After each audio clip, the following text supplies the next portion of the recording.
Hey there, friends. You might find this surprising, but Hollywood directors sometimes go absolutely wild in their pursuit of pure spectacle. One of the most striking examples of this is the original Predator movie, which hit theaters back in 1987.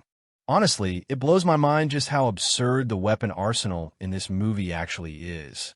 Let's quickly recap the plot. A small team of elite US Special Forces operators heads into the jungle on a rescue mission, only to find themselves hunted by an extraterrestrial alien. Logically, a team like this should be armed like a standard special operations unit. We're talking a sniper, a machine gunner, maybe a grenadier, and the rest riflemen. Most importantly, their weapons should use standardized, interchangeable ammunition. But what the filmmakers actually gave these characters defies all logic. Let's break it down. Let's start with the pistols. Some of the commandos carry the Colt M1911A1 in their holsters. Now, this makes total sense. The M1911 has been a staple in the US military since World War I. It's gone through several upgrades, with the A1 version being one of the most popular. It's deeply loved by both the military and American police forces, so seeing it on screen is completely realistic. But then we get to the next handgun. The Desert Eagle Mark I chambered in .357 Magnum. Personally, I see zero logic here. Sure, the Desert Eagle looks incredibly cool and badass. It's perfect for action movies. But in reality, lugging a massive beast like that into the jungle is pure madness. It weighs nearly 4 pounds. For comparison, an Italian Beretta 92 weighs about 2 pounds and holds 15 rounds instead of the Desert Eagle's 9. It is an absolutely useless toy for the jungle, unless, of course, you're hunting elephants. Correct me if I'm wrong. Third on our list is a Makarov pistol or possibly a German Walther. These two handguns share a striking resemblance, mostly because the German Walther served as the blueprint for the Soviet Union's post-war service pistol. As you probably guessed, the Makarov is carried by one of the bad guys in the movie. How exactly it ended up in the jungle remains a mystery. If it really is a German Walther, maybe a Nazi official smuggled it into South America after World War II. As you probably know, many war criminals fled there. On the other hand, if it's a Soviet Makarov, it was likely part of the military aid Moscow sent to local factions fighting Western forces. Moving on to automatic weapons. Another glaring blooper is the appearance of the German 9mm Heckler and Colt MP5 submachine gun. Even though the MP5 is easily one of the best weapons in its class, it is definitely not a weapon for Army Special Forces. It was designed specifically for law enforcement and counterterrorism units operating mostly in urban environments. Its effective range is only about 200 yards, which is practically nothing in a vast jungle, and the 9mm pistol cartridge is way too weak for this kind of military operation. It would make more sense as a backup weapon for a sniper or a grenadier, but we don't see either of those roles in the film. Next up is an American classic. The M16A1 assault rifle, featured in two unique modifications, one with an underbarrel grenade launcher and another with a shotgun. Seeing the M16 on screen is totally logical. It was the standard issue rifle for the US military and special forces at the time. First mass-produced during the Vietnam War, it has been modernized multiple times since. It fires the standard NATO 5.56mm round. It would have been much more realistic to arm all the riflemen with this weapon to keep their ammo interchangeable, but the movie only features two of them. One rifle, carried by Arnold Schwarzenegger, is equipped with a makeshift mockery of an M203 grenade launcher. The other is fitted with a stockless Mossberg 500 shotgun, meant to mimic the KC Master Key underbarrel system. To be honest, that is total overkill. Everyone knows shotguns are mainly used in urban environments.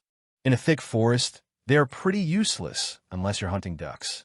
Plus, during close-up shots, you can clearly see blank firing adapters attached to the barrels of the M16 rifles.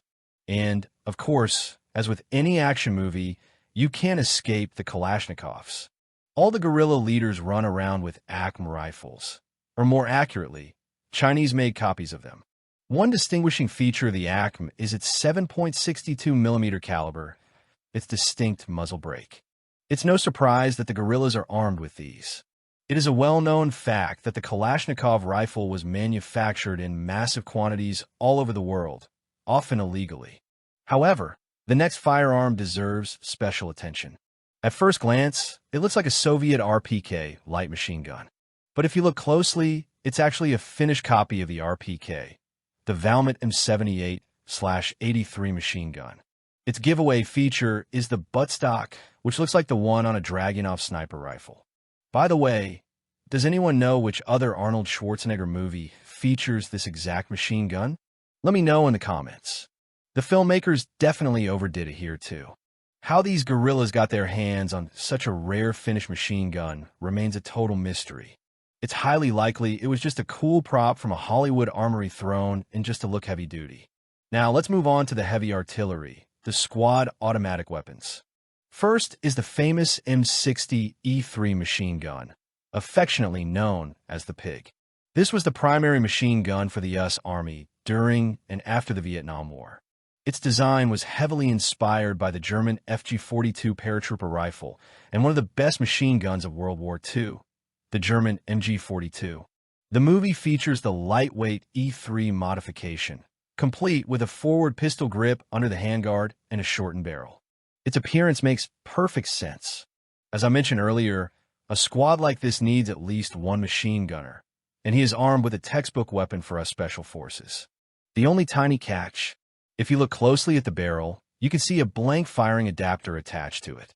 Another fascinating piece of gear is the rotary grenade launcher, which turns out to be a total Frankenstein creation. The prop department cobbled it together using parts from a World War II flare gun in an attempt to replicate the American MM-1 grenade launcher. From a tactical standpoint, this actually makes sense. The MM-1 and the underbarrel M203 launcher on the M16 both use the same 40mm ammunition. So if one weapon breaks down, the ammo doesn't go to waste. And finally, the ultimate star of this movie's arsenal, the 6-barreled General Electric M134 Minigun. Who could forget that iconic scene where one of the main characters completely shreds the rainforest with it? But from a realism standpoint, this is pure fantasy. According to its actual specs, the minigun itself weighs at least 55 pounds. Now, add the heavy vehicle battery needed to rotate the barrels, plus a massive amount of ammo and the feeding mechanism. You're looking at a minimum of 110 pounds. Factor in its insane rate of fire, over 3,000 rounds per minute, and the gunner and his assistant would have to carry multiple crates of ammunition in a dense jungle environment that is physically impossible. Even the construction of the weapon raises questions. The carrying handle looks like it was ripped off an M16 rifle. The lower handguard is from an M60 machine gun, and it features a completely custom firing grip. While it looks absolutely spectacular on screen, the filmmakers definitely chose style over substance here. That wraps up my weapons breakdown. If I missed anything, let me know in the comments and we can discuss it. Which weapon from the movie stands out to you the most? Drop your thoughts below. See you next time on the channel.